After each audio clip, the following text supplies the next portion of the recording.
अक्षरशः तिथले सरपंच म्हणजे अश्रूच्या धारा लागल्या होत्या।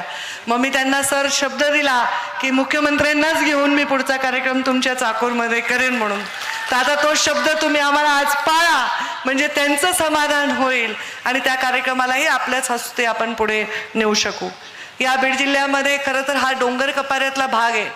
जेव्हा वामन भाऊ भगवान बाबा यांनी हे सगळे व्रत घेतले, इथे लोकांना रोजगार नाही, दुष्काळ आहे, प्यायला पाणी नाही, आणि म्हणून मग या भागातल्या लोकांनी सन्मानाने जावं, देवाचं नाम जप करावा, नामस्मरण करावं, सतत चांगल्या कामामध्ये गुंग राहावं, याच्यामुळे ही परंपरा आहे। मला वाटत नाही की आपल्या मोनिकाताईंच्या तिकडचा भाग नगर जिल्हा हो आणि बीड जिल्ह्यामध्ये जी परंपरा ही कुठेही नाही अशी परंपरा की आता पुढच्या वर्षीचे सुद्धा नारळ हे आता दिलेले आहेत आणि नारळी सप्त्याची परंपरा आहे, ही अत्यंत थोर परंपरा आहे आणि या परंपरेचा मान राखून